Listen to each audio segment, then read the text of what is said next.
ସକାଳୁ ସକାଳୁ ଯେହେତୁ ମର୍ଣ୍ଣିଂ ୱାର୍କରେ ପଳେଇଥିଲି ତ ଆସିଲା ବେଳେ କଲରା ବାଡ଼ି ଆମ ଘର ପଛପଟ ଚାଷ ହେଉଛି।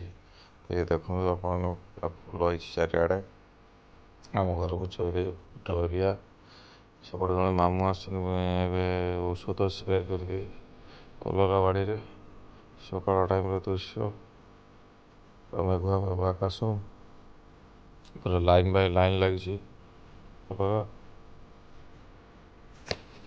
ବର୍ଷା ଦିନରେ କଲରା ଚାଷ ପାଣି ବି କିଛି କିଛି ତା ଭିତରେ ରହିଯାଇଛି।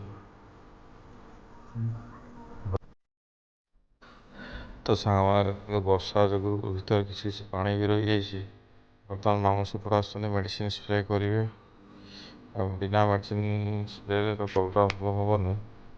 ଦେଖନ୍ତୁ ଗୋଟେ ପୁରା କଲରା ବହୁତ କିଛି ବର୍ତ୍ତମାନ କଲରା ସ୍ପ୍ରେ ମେସିନ୍ ଏଥିରେ ସାରକୁ ପାଣିରେ ମିଶାଇକି ସ୍ପ୍ରେ କରାଯାଏ ଏ ମେସିନ୍ରେ। ଆମେ ଦେଖନ୍ତୁ ମାମୁଁ ଆସୁଛନ୍ତି ବର୍ତ୍ତମାନ ସେ ସକାଳୁ ସକାଳୁ କଲରା ତୁଳୁଛନ୍ତି। ଆଉ ଏଠି ସାର ସ୍ପ୍ରେ କରି ଏଇଟା କ'ଣ ଲିକ୍ୱିଡ ବାଲା ସାର ବୋଧେ ନା?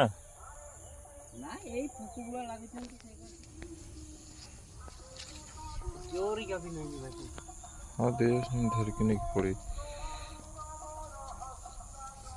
ଦେଖନ୍ତୁ ପୁରା କଲରା ପ୍ରୋସେସିଂ। ଆଉ ମାମୁଁ ସେଇଗୁଡ଼ା କିଏ ଲଗେଇଯିବ ସେପଟ ସେଇଗୁଡ଼ା? ଓହୋ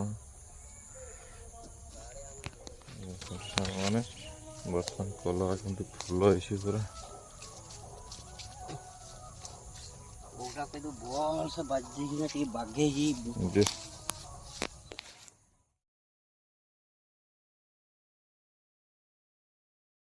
ସାଙ୍ଗମାନେ ବର୍ତ୍ତମାନ ଏପଟେ ଦେଖିପାରୁଥିବେ ମାମୁଁ ସବୁ ପାଣି ମିଶି ଆଣୁଛନ୍ତି ସେ ହାଣ୍ଡିରେ, ତାକୁ ତା ସହିତ ସାରକୁ ମିଶାଇକି ସେ ମେସିନ୍ ଭିତରେ ଦେଇକି ତାକୁ ସ୍ପ୍ରେ କରିବେ।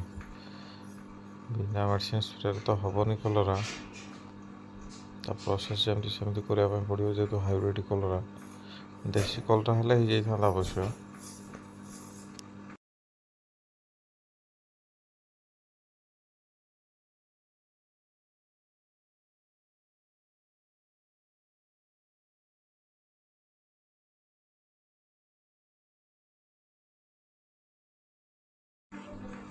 ତ ସାଙ୍ଗମାନେ ଦେଖନ୍ତୁ ଏପଟ ମୋ ସେରୁ ମୋ ବଡ଼ିଗାର୍ଡ଼ ଶୋଇଛି। ତ ସାଙ୍ଗମାନେ ଯେତେ ହେଲେ